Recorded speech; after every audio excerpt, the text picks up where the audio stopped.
বুঝাচ্ছে ওয়ালাস ইন্নাল ইনসানা লাফি খুসর ইল্লাল্লাযীনা আমানু ওয়া আমিলুস সালিহাতি ওয়া তাওয়াসসাউ বিল হাক্কি ওয়া তাওয়াসসাউ বিস সবর। অর্থাৎ অবশ্যই মানুষ সকল সময়ের মধ্যেই ক্ষতির মধ্যে ছিল, আছে এবং থাকবে।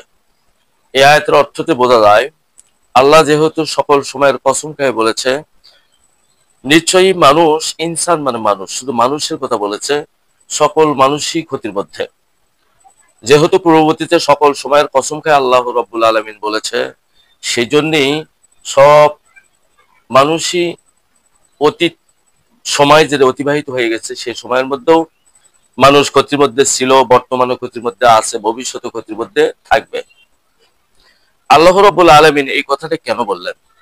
সব মানুষই ক্ষতির মধ্যে থাকবে, কিন্তু ব্যতিক্রম ইল্লাল্লাযিনা আমানু ওয়া আমিলুস সলিহাতি ওয়া তাওয়াসসাউ বিল হাক্কি ওয়া তাওয়াসসাউ বিস সবর।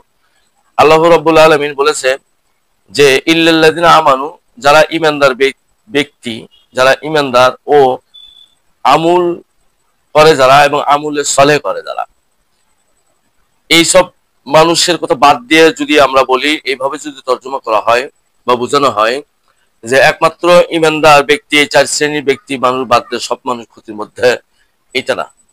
যেহেতু প্রথমে বলা হয়েছে ওয়ালাস, সকল সময়ের আল্লাহ কসম খাইছে, সকল সময়ের মধ্যেই মানুষ ক্ষতির মধ্যে ছিল, আছে, থাকবে। এখানে একটা উদাহরণ দিলে বোঝা যাবে, বুঝতে পারবো।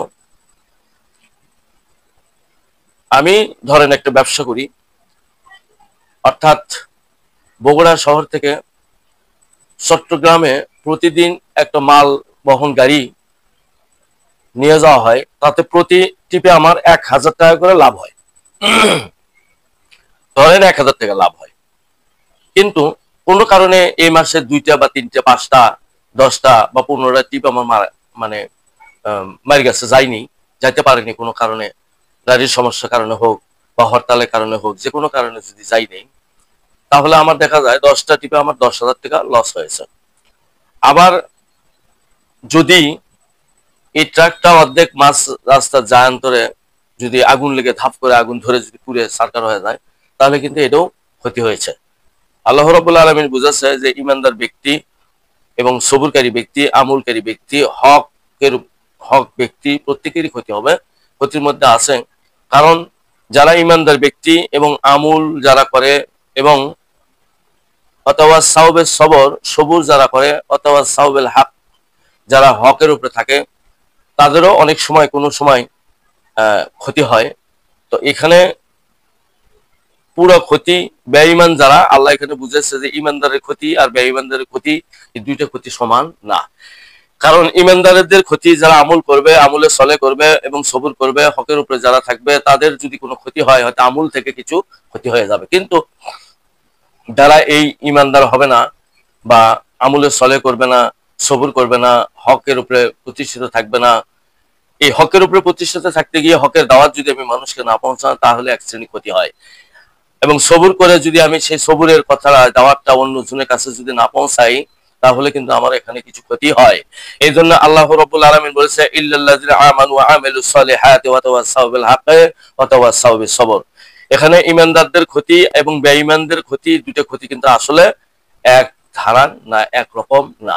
আল্লাহ রাব্বুল আলামিন সেই সূত্রেই বলেছেন ওয়ালাস ইন্নাল ইনসানা লাফি খুসর ইল্লাল্লাযিনা আমানু ওয়া আমিলুস সলিহাতি ওয়া তাওয়াসসাউ বিল হাক্কি ওয়া তাওয়াসসাউ বিস সবর। আল্লাহ রাব্বুল আলামিন বলল, মানুষ তোমরা সকলেই ক্ষতির মধ্যে।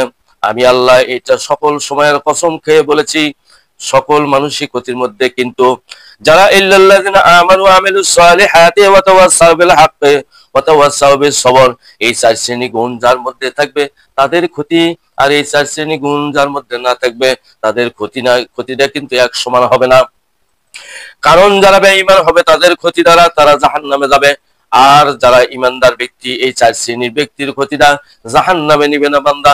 আল্লাহ রাব্বুল আলামিন সেই কথাটাই বুঝাচ্ছে ওয়ালাস ইন্নাল ইনসানা লাফি খুসর ইল্লাল্লাযীনা আমানু ওয়া আমিলুস সালিহাতি ওয়া তাওয়াসসাউ বিল হাক্কি ওয়া তাওয়াসসাউ বিস সাবর।